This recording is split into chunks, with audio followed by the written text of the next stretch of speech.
Scout একটি বিশেষ পরিচিত একটি শব্দ এবং যাদের স্কাউটে অংশগ্রহণ করার মনমানসিকতা আছে এবং স্কাউটে অংশগ্রহণ করে তারা ভবিষ্যতে তাদের কর্মজীবনে একটি বিশাল স্পৃহা হিসেবে কাজ করে। এবং আপনারা দেখবেন আমরা যারা এই যে পুলিশে আছি, আমরা দীর্ঘ 1 বছর ট্রেনিং করার পরে আমরা মাঠ পর্যায়ে কাজ করছি, কিন্তু যারা স্কাউটে আমাদের সাথে যারা স্কাউট পূর্ব যাদের স্কাউটের অভিজ্ঞতা ছিল তারা দেখে গেছে যে ট্রেনিং এ গিয়ে আমাদের যে আমরা নর্মাল যারা স্কাউটের ছিলাম না আর যারা স্কাউটের ছিল তাদের মধ্যে একটা তফাৎ তখন লক্ষ্য করা যায়। এবং স্কাউটের এরা ডিসিপ্লিন কি জিনিস এটা কিন্তু স্কুল যে এখন থেকে তারা শিখতেছে। এই স্কুলে যারা স্কাউটে অংশগ্রহণ করেছে এবং এখানে এসেছে তাদের মধ্যে প্রথম যে জিনিসটা দেখা যায় ডিসিপ্লিন।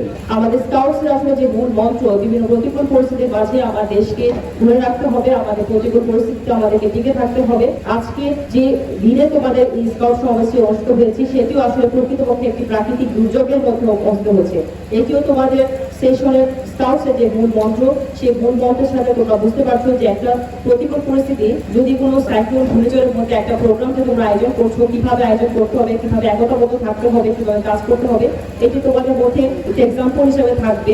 আমি সকলকে অনুরোধ করবো এই যে আমাদের 5 দিন প্রশিক্ষণ, আমাদের প্রশিক্ষকবৃন্দ যারা আছেন তাদেরকে দিক নির্দেশনা অনুসরণ করে তোমরা তোমাদের প্রশিক্ষণ কার্যক্রম সম্পন্ন করবে বলে আমি আশা করি। সর্বশেষে আমাদের সকলকে আমাদের স্থানীয়ভাবে যারা সহযোগিতা করেছেন আমাদের স্কাউট সমাবেশ সফল করার জন্য সকলের কাছে আন্তরিকভাবে ধন্যবাদ জানাচ্ছি আমাদের সকলকে সহযোগিতা করার জন্য। একই সাথে আমি বাংলাদেশ সরকারকে ধন্যবাদ জানাচ্ছি আমাদেরকে সময় দেওয়ার জন্য। আসলে স্কাউট অত্যন্ত ভালো একটা দিক। আমি নিজে স্কাউটে একসময় স্কাউটের একজন সদস্য ছিলাম।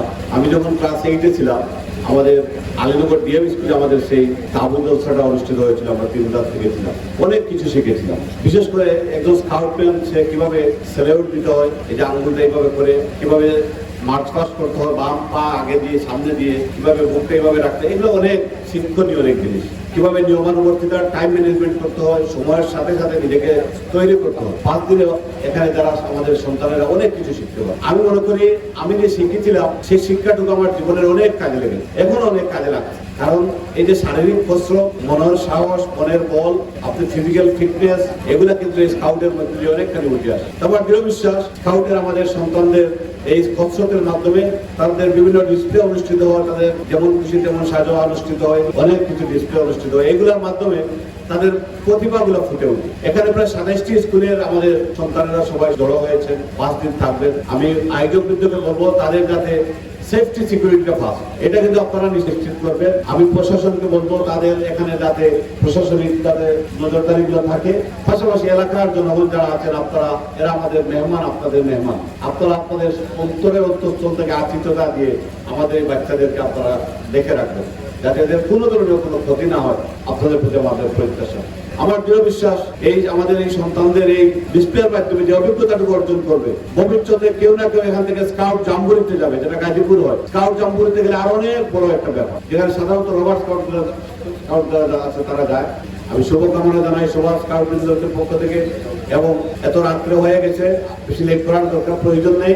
পরিশেষে একটি কথা বলবো, এই স্কুলের ব্যাপারে আমাদের পারণীয় ভারপ্রাপ্ত অধ্যক্ষ উনি অত্যন্ত অসুস্থ। উনি বলেছেন এই বিল্ডিংটা ওনারা নিজেদের টাকা এলাকার মানুষ করে দিয়েছেন। আমি তাদের প্রতি কৃতজ্ঞতা জানাই। যারা শিক্ষার প্রতি আকৃষ্ট, শিক্ষার প্রতি তাদের যে অবদান, এটা কিন্তু অনেক ভালো জিনিস। আমি তাদেরকে সেলুট জানাই, কৃতজ্ঞতা জানাই। উনি বলেছেন এখানে কিছু জায়গা কিনেছেন, এখানে আরেকটা বিল্ডিং এর প্রয়োজন। ইনশাআল্লাহ আমি আমার পক্ষ থেকে, বর্তমান সরকার তারেক রহমানের সরকারের পক্ষ থেকে, বিএনপি সরকারের পক্ষ থেকে ইনশাআল্লাহ এখানে আরেকটি বিল্ডিং এর আমরা ব্যবস্থা করার চেষ্টা করবো।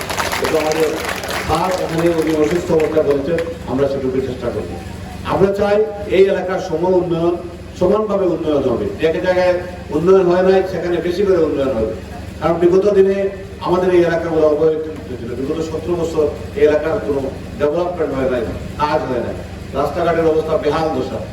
ইনশাআল্লাহ আস্তে আস্তে যত তাড়াতাড়ি সম্ভব পর্যায়ক্রমে আমরা সব উন্নয়ন কর্মকাণ্ড, উন্নয়ন কাজগুলো বৈষম্যহীনভাবে আমরা সমাপ্ত করার চেষ্টা করবো।